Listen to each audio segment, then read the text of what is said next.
ദൈവനാമത്തിന് മഹത്വമുണ്ടാകട്ടെ. ഇന്ന് ഓഗസ്റ്റ് 12. എല്ലാ ശ്രോതാക്കൾക്കും കർത്താവായ യേശു ക്രിസ്തുവിൻ്റെ നാമത്തിൽ സ്നേഹവന്ദനവും ശുഭദിനാശംസകളും കരയേറ്റുന്നു. ഇന്നത്തെ നമ്മുടെ ധ്യാനത്തിനായി നാം തിരഞ്ഞെടുത്തിട്ടുള്ളത് ന്യായാധിപന്മാരുടെ പുസ്തകം 9-ാമത്തെ അധ്യായമാണ്. ഗിദെയോൻ്റെ ചരിത്രം ഇവിടെ തുടരുകയാണ്. ഈ അധ്യായത്തിൽ ഗിദെയോൻ ഒരു വലിയ മനുഷ്യനായിരുന്നു. എന്നാൽ തൻ്റെ ഹൃദയ വിശാലതയുള്ള മനുഷ്യനായിരുന്നു. തനിക്ക് സ്ഥാനമോഹമില്ലാത്ത മനുഷ്യനായിരുന്നു. എന്നാൽ ഗിദെയോൻ ഇസ്രായേലിൽ ചെയ്തതായിരിക്കുന്ന നന്മകളെ അവർ ഓർത്തില്ല. ഓർക്കാത്തത് പോകട്ടെ, അവർ ഗിദെയോൻ്റെ കുടുംബത്തോട് തിന്മയാണ് ചെയ്തത്. ഗിദെയോന് 70 പുത്രന്മാരാണ് ഉണ്ടായിരുന്നത്. ആ പുത്രന്മാരെ കൂടാതെ തൻ്റെ വെപ്പാട്ടി ജനിച്ചതായിരിക്കുന്ന അബിമേലെക്ക് എന്ന് പറഞ്ഞ ഒരു മകനും ഉണ്ടായിരുന്നു. അബിമേലെക്ക്. ഗിദെയോൻ്റെ മക്കൾ അബിമേലെക്കിനെ അംഗീകരിച്ചില്ല. ഗിദെയോൻ്റെ ദാസ്യപുത്രനായ അബിമേലെക്കുമായി അവർ വിയോജിച്ചു. അതിൻ്റെ ഫലമായിട്ട് അവൻ ഓടിപ്പോയി അവൻ്റെ അമ്മയുടെ ആളുകളുടെ അടുക്കിലേക്ക് പോയി. ശേഖേം നിവാസികളെന്നാണ്. അവിടെ അടുക്ക് ചെന്നിട്ട് അവരോട് പറഞ്ഞു, അല്ല, ഗിദെയോൻ്റെ മക്കളെ 70 പേര് നിങ്ങൾ ഭരിക്കുന്നതാണോ അതോ ഒരാൾ ഭരിക്കുന്നതാണോ നല്ലത്? എന്നിട്ട് പറഞ്ഞു, ഞാൻ നിങ്ങളുടെ രക്തത്തിൽ രക്തവും മാംസത്തിൽ നിന്ന് മാംസവുമാണെന്ന കാര്യം നിങ്ങൾ ഓർത്തുകൊള്ളണം. അതുകൊണ്ട് നിങ്ങൾ എന്നെ വേണം സപ്പോർട്ട് ചെയ്യാനെന്ന് പറഞ്ഞു. അങ്ങനെ ശേഖേം നിവാസികൾ ഈ അബിമേലെക്കിനെ അവരുടെ നേതാവായിട്ട് തിരഞ്ഞെടുത്തു. അബിമേലെക്ക് അങ്ങനെ ഒരു നേതാവായി. അബിമേലെക്ക് ചെയ്തതായിരിക്കുന്ന ഏറ്റവും വലിയ ദുഷ്കർമ്മമെന്ന് പറയുന്നത് ഗിദെയോൻ്റെ 70 മക്കളെ ഒരു കല്ലിന്മേൽ വെച്ച് കൊല്ലുവാനായിട്ടിടയായി. അവൽ ഒരു മകന് അവിടെ നിന്ന് ഓടിപ്പോയി. ഒരു മകൻ ഓടി രക്ഷപ്പെട്ടു.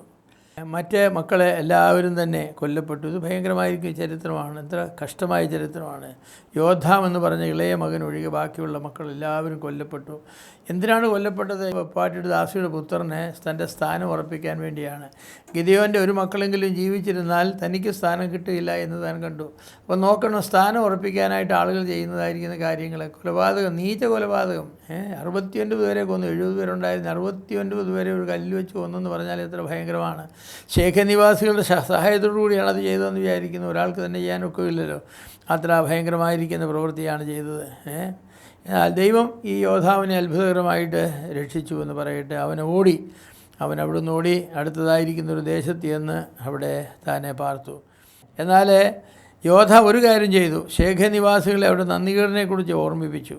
താൻ അവിടെ നിന്നുകൊണ്ട് വിളിച്ചു പറഞ്ഞു, ശേഖേം നിവാസികളെ കേൾപ്പീനെന്ന്. എൻ്റെ അപ്പൻ തൻ്റെ ജീവനെ അപകടത്തിലാക്കിക്കൊണ്ട് നിങ്ങളെ രക്ഷിച്ചു. അതിന് നിങ്ങൾ പ്രതിഫലമായി കൊടുത്തത് എന്താണ്? അവൻ്റെ 70 60 മക്കളെ നിങ്ങൾ കൊന്നുകളഞ്ഞു അല്ലേ? ദൈവം നോക്കിക്കൊള്ളട്ടെ എന്ന് പറഞ്ഞു. ദൈവം നോക്കിക്കൊള്ളട്ടെ. ദൈവം നീതി ന്യായം നടത്തുന്ന ദൈവമാണ്. അതെ, ദൈവം ചെയ്തത് എന്താണെന്നറിയാമോ? അബിമേലെക്കിനും ശേഖേം പൗരന്മാർക്കും തമ്മിൽ ഒരു ഭിന്നത വരുത്തി. അതാണ് ചെയ്തത്. ശേഖേം പൗരന്മാരാണല്ലോ അബിമേലെക്കിനെ ഈ നിലയിലേക്ക് കൊണ്ടുവന്നത്. അവസാനം ശേഖേം പൗരന്മാരും അബിമേലെക്കും തമ്മിൽ ഒരു ഭിന്നത വരുത്തി. അവർക്കിടെ ഛിദ്രബുദ്ധി വരുത്തിയെന്നാണ്. ഛിദ്രബുദ്ധി വരുത്തി. ശേഖേം പൗരന്മാർ അബിമേലെക്കിനോട് ദ്രോഹം തുടങ്ങി. അതിൻ്റെ ഫലമായി ദൈവം ഗിദെയോൻ്റെ പുത്രന്മാരുടെ രക്തം അവരുടെ മേൽ വരുത്തുകയും ചെയ്തു. അതെ, നമ്മുടെ ദൈവത്തിൻ്റെ കാര്യങ്ങൾ മാറ്റാനായിട്ട് അധികം സമയമൊന്നും വേണ്ട. അതിനൊരുപാട് പട്ടാളമൊന്നും വേണ്ട. മനുഷ്യൻ്റെ ഹൃദയത്തെ മാറ്റിയാൽ മതി. അവരെ ദ്രോഹം തുടങ്ങിയെന്നാണ്. അബിമേലെക്കിനോട് ദ്രോഹം തുടങ്ങി. ദൈവം പ്രതികാരത്തിന് ദൈവമാണ്. അനീതിക്ക് പകരം ചെയ്യുന്നവനാണ് ദൈവം. ശേഖേം നിവാസികളെ ദൈവം നശിപ്പിച്ച് ദേശത്തിന്മേൽ ഉപ്പ് വിതറിയെന്നാണ്. ശേഖേം നിവാസികളെ നശിപ്പിച്ച് ദേശത്തിന്മേൽ ഉപ്പ് വിതറി. കല്ലിന്മേൽ വെച്ച് ഗിദെയോൻ്റെ മക്കളെ കൊന്ന അബിമേലെക്കിൻ്റെ തല ഒരു കല്ല് കൊണ്ട് ചതച്ച് കൊന്നുകളഞ്ഞു. അങ്ങനെയാണ് അബിമേലെക്കിൻ്റെ കഥ. 69 പുത്രന്മാരെ ഒരു കല്ലേ വെച്ച് കൊന്നു. പക്ഷേ ഒരു കല്ല്, അമ്മിക്കല്ല് എടുത്തിട്ട് ഒരു സ്ത്രീ അബിമേലെക്ക് മതിലിനോടടുത്ത് വന്നു. അവൻ്റെ തലയിലേക്ക് ഒരൊറ്റ ഏറാണ്. അത് ചതഞ്ഞ് പൊട്ടി അവനോട് മരിക്കുകയാണ് ചെയ്തത്. അങ്ങനെയും മരിച്ചില്ല. ഒരു സ്ത്രീ എന്നെ കൊന്നു എന്ന് പറയാതിരിക്കാൻ തൻ്റെ ദാസനോട് പറഞ്ഞു, എന്നെ കൊല്ലാൻ പറഞ്ഞു.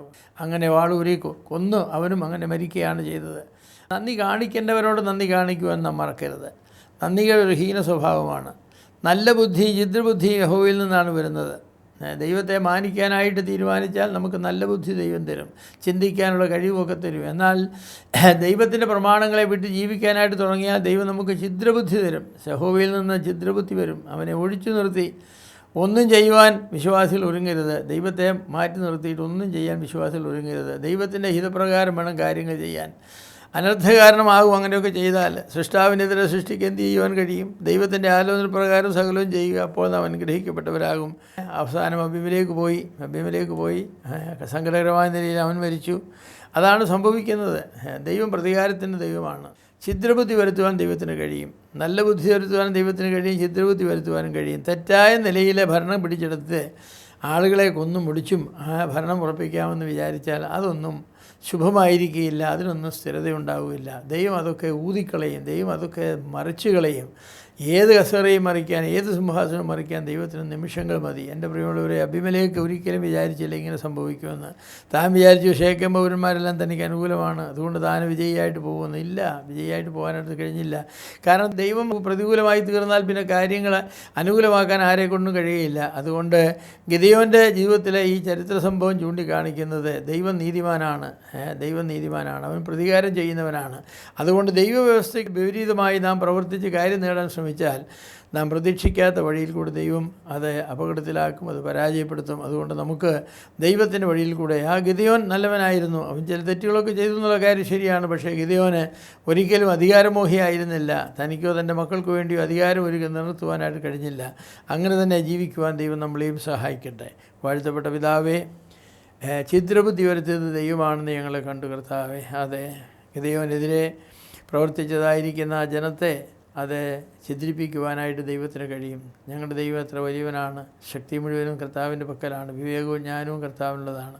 അതുകൊണ്ട് കർത്താവിൻ്റെ പ്രമാണങ്ങളോട് മത്സരിച്ച് കർത്താവിൻ്റെ ഹിതത്തിനെതിരെ പ്രവർത്തിച്ച് ജയിക്കാനായിട്ട് ആര് ശ്രമിച്ചാലും അവർക്ക് പരാജയമാണ് വരുന്നത്. അബിമേലെക്കിന് അങ്ങനെ ഒരു പരാജയമാണ് വന്നത്.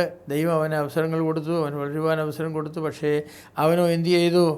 അവൻ്റെ തെറ്റായിരിക്കുന്ന ചിന്തയും ഒക്കെ ഇസ്രായേൽ മക്കൾക്കെതിരെ ഉപയോഗിച്ച് അവൻ സ്വയം നശിക്കുകയാണ് ചെയ്തത്. ഞങ്ങളങ്ങനെ നശിക്കാതിരിക്കാൻ തക്കവണ്ണം സുബോധമായി ചിന്തിക്കുവാൻ ഞങ്ങളെ സഹായിക്കണമേ. എല്ലാ നന്മയ്ക്കായി സ്തോത്രം. ഈ ദിവസത്തെ അനുഗ്രഹിച്ചാട്ട്, കൃപ കൊണ്ട് നിറച്ചാട്ട്, മഹത്വം എടുത്താട്ട്, യേശു ക്രിസ്തുവിൻ്റെ വിലയേറിയ നാമത്തിൽ തന്നെ. ആമേൻ.